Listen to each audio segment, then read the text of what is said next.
जय श्री हरि विष्णु। जय मां लक्ष्मी। दोस्तों, क्या आपके घर में धन नहीं ठहरता?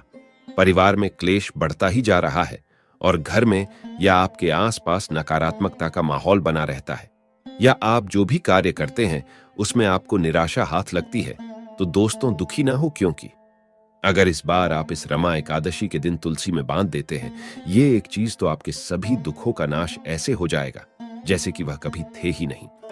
दोस्तों, करीब 400 वर्षों बाद ऐसा मौका आया है जब 9 नवंबर की सबसे बड़ी एकादशी रमा एकादशी के दिन 3 सबसे बड़े योगों का निर्माण हो रहा है, जो कि है कुबेर योग, धन लक्ष्मी योग और गजकेसरी योग।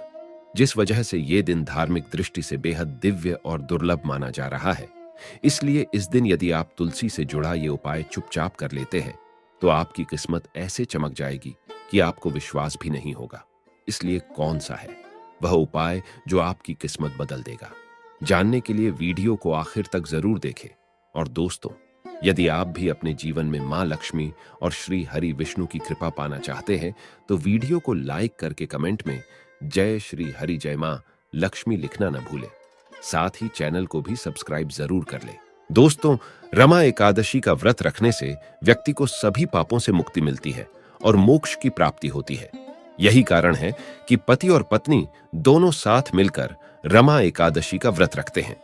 रमा एकादशी कार्तिक मास के कृष्ण पक्ष की एकादशी को पड़ती है। यह दीपावली से 4 दिन पहले पड़ती है। दोस्तों, कार्तिक मास में कृष्ण पक्ष की रमा एकादशी तिथि की शुरुआत 8 नवंबर की सुबह 8:23 से हो रही है और अगले दिन 9 नवंबर को सुबह 10:41 पर इसका समापन होगा। उदया तिथि के अनुसार 9 नवंबर को रमा एकादशी का व्रत रखा जाएगा। दोस्तों, माता लक्ष्मी को रमा नाम से भी जानते हैं, इसलिए इसे रमा एकादशी कहा जाता है। कार्तिक मास के कृष्ण पक्ष की इस एकादशी को भगवान विष्णु के साथ माता लक्ष्मी की पूजा करने का विधान है। इस दिन व्रत रखने से सुख, समृद्धि, धन, संपदा की प्राप्ति होती है। रमा एकादशी को पुण्य कर्म के लिए सबसे अच्छा माना जाता है। इसे भगवान विष्णु के सबसे प्रिय एकादशी में से एक माना जाता है। जो व्यक्ति सच्चे मन से रमा एकादशी का व्रत रखता है उसे बैकुंठ की प्राप्ति होती है। धार्मिक मान्यता है कि हर तरह के पापों और समस्याओं से छुटकारा मिल जाता है। दोस्तों, तुलसी का पौधा तो प्रत्येक हिंदू घर में होता है, लेकिन बहुत कम लोग तुलसी के संबंध में शास्त्रों में बताए गए महत्वपूर्ण नियम नहीं जानते। तुलसी की पूजा कैसे करनी चाहिए? तुलसी को जल कैसे देना चाहिए? तुलसी के पास कौन सी वस्तुएं शुभ होती है आदि कई महत्वपूर्ण नियमों का पालन करना आवश्यक होता है।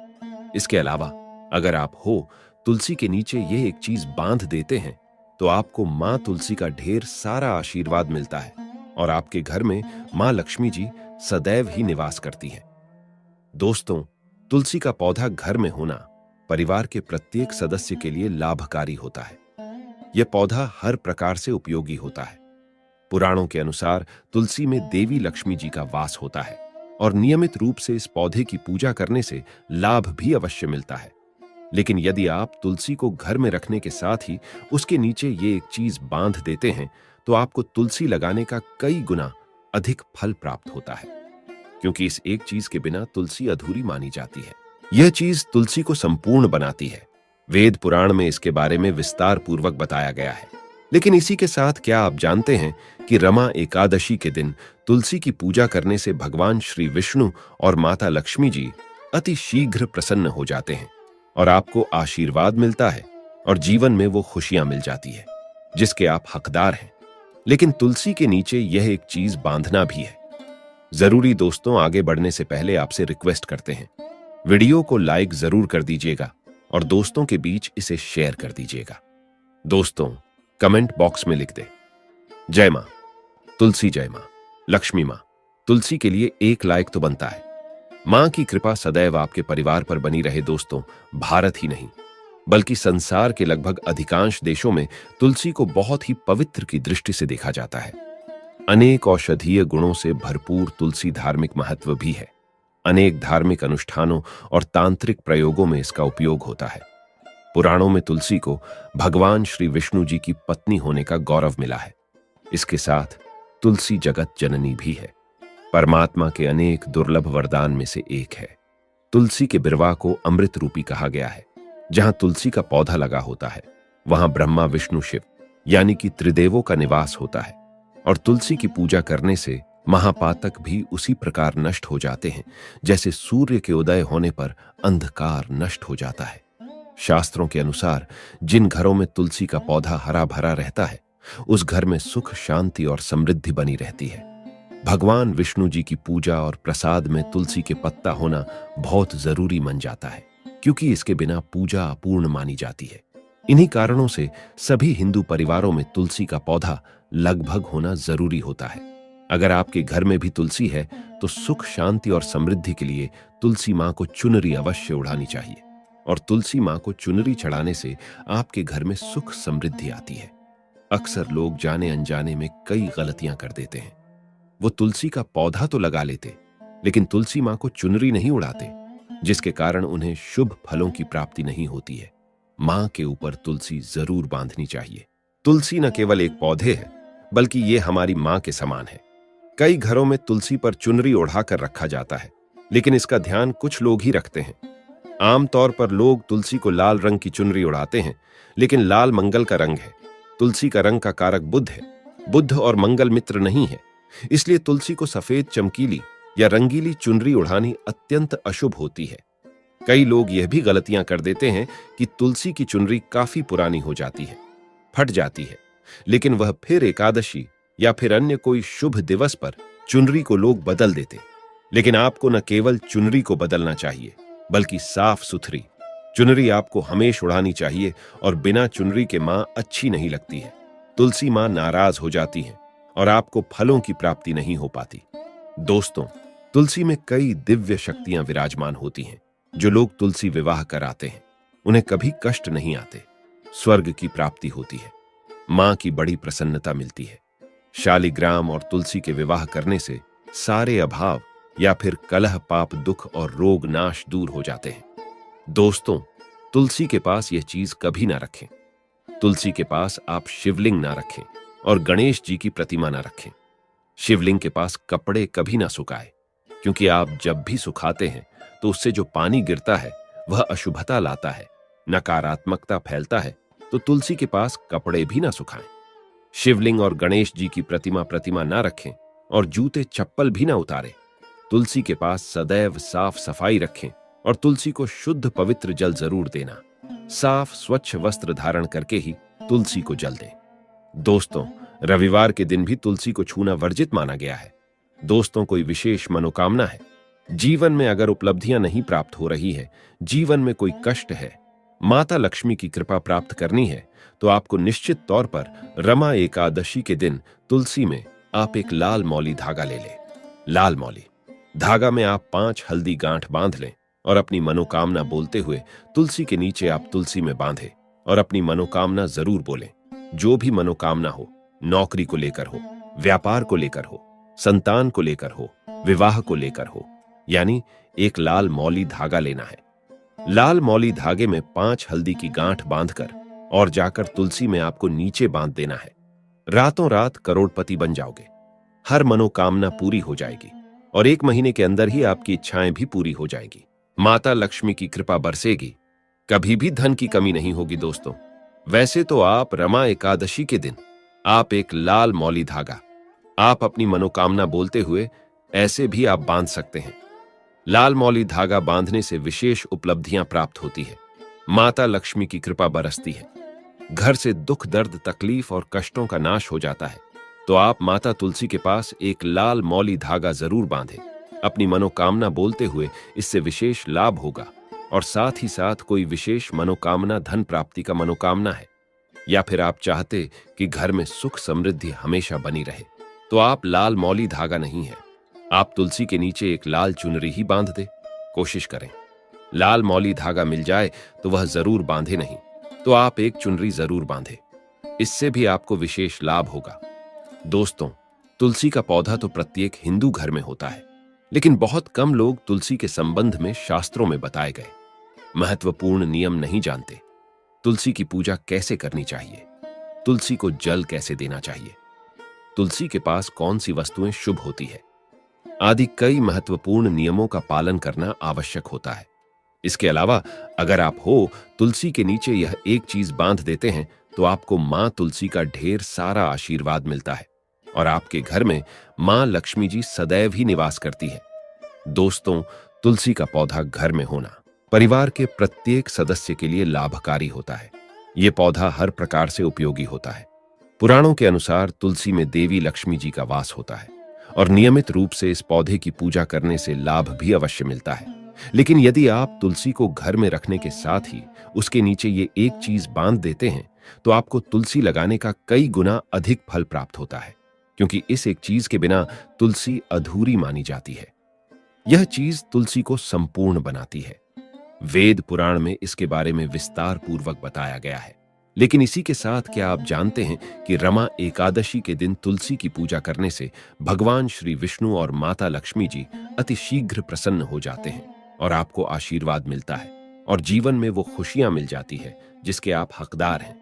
लेकिन तुलसी के नीचे ये एक चीज बांधना भी है जरूरी। दोस्तों, आगे बढ़ने से पहले आपसे रिक्वेस्ट करते हैं, वीडियो को लाइक जरूर कर दीजिएगा और दोस्तों के बीच इसे शेयर कर दीजिएगा। दोस्तों, कमेंट बॉक्स में लिख दे जय मां तुलसी, जय मां लक्ष्मी। मां तुलसी के लिए एक लाइक तो बनता है। मां की कृपा सदैव आपके परिवार पर बनी रहे। दोस्तों, भारत ही नहीं बल्कि संसार के लगभग अधिकांश देशों में तुलसी को बहुत ही पवित्र की दृष्टि से देखा जाता है। अनेक औषधीय गुणों से भरपूर तुलसी धार्मिक महत्व भी है। अनेक धार्मिक अनुष्ठानों और तांत्रिक प्रयोगों में इसका उपयोग होता है। पुराणों में तुलसी को भगवान श्री विष्णु जी की पत्नी होने का गौरव मिला है। इसके साथ तुलसी जगत जननी भी है, परमात्मा के अनेक दुर्लभ वरदान में से एक है। तुलसी के बिरवा को अमृत रूपी कहा गया है। जहां तुलसी का पौधा लगा होता है वहां ब्रह्मा विष्णु शिव यानी कि त्रिदेवों का निवास होता है और तुलसी की पूजा करने से महापातक भी उसी प्रकार नष्ट हो जाते हैं जैसे सूर्य के उदय होने पर अंधकार नष्ट हो जाता है। शास्त्रों के अनुसार जिन घरों में तुलसी का पौधा हरा भरा रहता है उस घर में सुख, शांति और समृद्धि बनी रहती है। भगवान विष्णु जी की पूजा और प्रसाद में तुलसी के पत्ता होना बहुत जरूरी मन जाता है, क्योंकि इसके बिना पूजा अपूर्ण मानी जाती है। इन्हीं कारणों से सभी हिंदू परिवारों में तुलसी का पौधा लगभग होना जरूरी होता है। अगर आपके घर में भी तुलसी है तो सुख, शांति और समृद्धि के लिए तुलसी मां को चुनरी अवश्य उड़ानी चाहिए और तुलसी मां को चुनरी चढ़ाने से आपके घर में सुख समृद्धि आती है। अक्सर लोग जाने अनजाने में कई गलतियां कर देते हैं। वो तुलसी का पौधा तो लगा लेते लेकिन तुलसी मां को चुनरी नहीं उड़ाते, जिसके कारण उन्हें शुभ फलों की प्राप्ति नहीं होती है। मां के ऊपर तुलसी जरूर बांधनी चाहिए। तुलसी न केवल एक पौधे है बल्कि ये हमारी मां के समान है। कई घरों में तुलसी पर चुनरी ओढ़ाकर रखा जाता है, लेकिन इसका ध्यान कुछ लोग ही रखते हैं। आमतौर पर लोग तुलसी को लाल रंग की चुनरी उड़ाते हैं, लेकिन लाल मंगल का रंग है। तुलसी का रंग का कारक बुध है। बुध और मंगल मित्र नहीं है, इसलिए तुलसी को सफेद, चमकीली या रंगीली चुनरी उड़ानी अत्यंत अशुभ होती है। कई लोग यह भी गलतियां कर देते हैं कि तुलसी की चुनरी काफी पुरानी हो जाती है, फट जाती है, लेकिन वह फिर एकादशी या फिर अन्य कोई शुभ दिवस पर चुनरी को लोग बदल देते। लेकिन आपको न केवल चुनरी को बदलना चाहिए बल्कि साफ सुथरी चुनरी आपको हमेशा उड़ानी चाहिए और बिना चुनरी के मां अच्छी नहीं लगती है। तुलसी मां नाराज हो जाती है और आपको फलों की प्राप्ति नहीं हो पाती। दोस्तों, तुलसी में कई दिव्य शक्तियां विराजमान होती हैं। जो लोग तुलसी विवाह कराते हैं उन्हें कभी कष्ट नहीं आते, स्वर्ग की प्राप्ति होती है, मां की बड़ी प्रसन्नता मिलती है। शालिग्राम और तुलसी के विवाह करने से सारे अभाव या फिर कलह, पाप, दुख और रोग नाश दूर हो जाते हैं। दोस्तों, तुलसी के पास यह चीज कभी ना रखें। तुलसी के पास आप शिवलिंग ना रखें और गणेश जी की प्रतिमा ना रखें। शिवलिंग के पास कपड़े कभी ना सुखाएं, क्योंकि आप जब भी सुखाते हैं तो उससे जो पानी गिरता है वह अशुभता लाता है, नकारात्मकता फैलता है। तो तुलसी के पास कपड़े भी ना सुखाएं। शिवलिंग और गणेश जी की प्रतिमा ना रखें और जूते चप्पल भी ना उतारें। तुलसी के पास सदैव साफ सफाई रखें और तुलसी को शुद्ध पवित्र जल जरूर देना। साफ स्वच्छ वस्त्र धारण करके ही तुलसी को जल दें। दोस्तों, रविवार के दिन भी तुलसी को छूना वर्जित माना गया है। दोस्तों, कोई विशेष मनोकामना है, जीवन में अगर उपलब्धियां नहीं प्राप्त हो रही है, जीवन में कोई कष्ट है, माता लक्ष्मी की कृपा प्राप्त करनी है तो आपको निश्चित तौर पर रमा एकादशी के दिन तुलसी में आप एक लाल मौली धागा ले लें। लाल मौली धागा में आप 5 हल्दी गांठ बांध लें और अपनी मनोकामना बोलते हुए तुलसी के नीचे आप तुलसी में बांधें और अपनी मनोकामना जरूर बोलें। जो भी मनोकामना हो, नौकरी को लेकर हो, व्यापार को लेकर हो, संतान को लेकर हो, विवाह को लेकर हो, यानी एक लाल मौली धागा लेना है। लाल मौली धागे में 5 हल्दी की गांठ बांधकर और जाकर तुलसी में आपको नीचे बांध देना है। रातों रात करोड़पति बन जाओगे। हर मनोकामना पूरी हो जाएगी और 1 महीने के अंदर ही आपकी इच्छाएं भी पूरी हो जाएगी। माता लक्ष्मी की कृपा बरसेगी, कभी भी धन की कमी नहीं होगी दोस्तों। वैसे तो आप रमा एकादशी के दिन आप एक लाल मौली धागा आप अपनी मनोकामना बोलते हुए ऐसे भी आप बांध सकते हैं। लाल मौली धागा बांधने से विशेष उपलब्धियां प्राप्त होती है, माता लक्ष्मी की कृपा बरसती है, घर से दुख दर्द तकलीफ और कष्टों का नाश हो जाता है। तो आप माता तुलसी के पास एक लाल मौली धागा जरूर बांधें। अपनी मनोकामना बोलते हुए इससे विशेष लाभ होगा और साथ ही साथ कोई विशेष मनोकामना धन प्राप्ति का मनोकामना है, या फिर आप चाहते कि घर में सुख समृद्धि हमेशा बनी रहे, तो आप लाल मौली धागा नहीं है, आप तुलसी के नीचे एक लाल चुनरी ही बांध दें। कोशिश करें लाल मौली धागा मिल जाए तो वह जरूर बांधे, नहीं तो आप एक चुनरी जरूर बांधे, इससे भी आपको विशेष लाभ होगा। तो दोस्तों आइए अब आपको बताते हैं रमा एकादशी की पूजा विधि और व्रत कथा। रमा एकादशी के दिन उपवास रखना मुख्य होता है। इसका उपवास एकादशी के एक पहले दशमी से शुरू हो जाता है। दशमी के दिन श्रद्धालु सूर्योदय के पहले सात्विक खाना ही खाते हैं। एकादशी के दिन कुछ भी नहीं खाया जाता है। उपवास के तोड़ने की विधि को पराणा कहते हैं, जो द्वादशी के दिन होती है। जो लोग उपवास नहीं रखते हैं वे लोग भी एकादशी के दिन चावल और उससे बने पदार्थ का सेवन नहीं करते हैं। एकादशी के दिन जल्दी उठकर स्नान करते हैं। इस दिन श्रद्धालु विष्णु भगवान की पूजा आराधना करते हैं। फल फूल धूप अगरबत्ती से विष्णु जी की पूजा करते हैं। स्पेशल भोग भगवान को चढ़ाया जाता है। इस दिन विष्णु जी को मुख्य रूप से तुलसी पत्ती चढ़ाई जाती है। तुलसी का विशेष महत्व होता है, इससे सारे पाप माफ होते हैं। विष्णु जी की आरती के बाद सबको प्रसाद वितरित करते हैं। रमा देवी लक्ष्मी का दूसरा नाम है, इसलिए इस एकादशी में भगवान विष्णु के साथ देवी लक्ष्मी की भी पूजा आराधना की जाती है। इससे जीवन में सुख समृद्धि स्वास्थ्य और खुशियां आती है।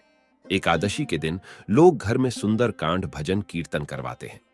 इस दिन भगवत गीता को पढ़ना को अच्छा मानते हैं। रमा एकादशी व्रत कथा। पौराणिक युग में मुचुकुंद नामक प्रतापी राजा थे। इनकी एक सुंदर कन्या थी जिसका नाम चंद्रभागा था। इनका विवाह राजा चंद्रसेन के बेटे शोभन के साथ किया गया। शोभन शारीरिक रूप से अत्यंत दुर्बल था। वह एक समय भी बिना अन्न के नहीं रह सकता था। एक बार दोनों मुचुकुंद राजा के राज्य में गए। उसी दौरान रमा एकादशी व्रत की तिथि थी।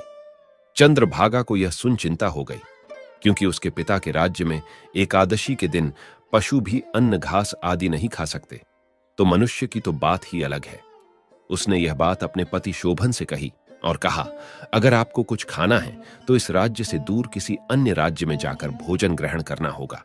पूरी बात सुनकर शोभन ने निर्णय लिया कि वह रमा एकादशी का व्रत करेंगे। इसके बाद ईश्वर पर छोड़ देंगे। एकादशी का व्रत प्रारंभ हुआ। शोभन का व्रत बहुत कठिनाई से बीत रहा था। व्रत होते होते रात बीत गई, लेकिन अगले सूर्योदय तक शोभन के प्राण नहीं बचे। विधि विधान के साथ उनकी अंत्येष्टि की गई और उनके बाद उनकी पत्नी चंद्रभागा अपने पिता के घर ही रहने लगी। उसने अपना पूरा मन पूजा पाठ में लगाया और विधि के साथ एकादशी का व्रत किया। दूसरी तरफ शोभन को एकादशी व्रत करने का पुण्य मिलता है और वो मरने के बाद एक बहुत भव्य देवपुर का राजा बनता है, जिसमें असीमित धन और ऐश्वर्य है। एक दिन सोम शर्मा नामक ब्रह्मांड उस देवपुर के पास से गुजरता है और शोभन को देख पहचान लेता है और उससे पूछता है कि कैसे यह सब ऐश्वर्य प्राप्त हुआ। तब शोभन उसे बताता है कि यह सब रमा एकादशी का प्रताप है, लेकिन यह सब अस्थिर है। कृपा कर मुझे इसे स्थिर करने का उपाय बताए। शोभन की पूरी बात सुन सोम शर्मा उससे विदा लेकर शोभन की पत्नी से मिलने जाते हैं और शोभन के देवपुर का सत्य बताते हैं। चंद्रभागा यह सुन बहुत खुश होती है और सोम शर्मा से कहती हैं कि आप मुझे अपने पति से मिला दो, इससे आपको भी पुण्य मिलेगा। तब सोम शर्मा उसे बताते हैं कि यह सब ऐश्वर्य अस्थिर है। तब चंद्रभागा कहती हैं कि वो अपने पुण्यों से इस सब को स्थिर कर देगी। सोम शर्मा अपने मंत्रों एवं ज्ञान के द्वारा चंद्रभागा को दिव्य बनाते हैं और शोभन के पास भेजते हैं। शोभन पत्नी को देख बहुत खुश होता है। तब चंद्रभागा उससे कहती है, मैंने पिछले 8 वर्षों से नियमित 11 का व्रत किया है। मेरे उन सब जीवन भर के पुण्यों का फल मैं आपको अर्पित करती हूं। उसके ऐसा करते ही देवनगरी का ऐश्वर्य स्थिर हो जाता है और सभी आनंद से रहने लगते हैं। इस प्रकार रमा एकादशी का महत्व पुराणों में बताया गया है। इसके पालन से जीवन की दुर्बलता कम होती है, जीवन पाप मुक्त होता है। तो दोस्तों, यह थी रमा एकादशी से जुड़ी सभी महत्वपूर्ण जानकारियां और उपाय, जिनको आपको इस बार जरूर करना चाहिए। तो दोस्तों, आपको जानकारी कैसी लगी हमें कमेंट में जरूर बताइएगा। वीडियो अच्छा लगा हो तो वीडियो को लाइक, शेयर और चैनल को सब्सक्राइब करना ना भूलिएगा। आप सभी के मंगल की कामना करते हुए मिलते हैं अगली वीडियो में। धन्यवाद। जय श्री हरि विष्णु, जय मां लक्ष्मी।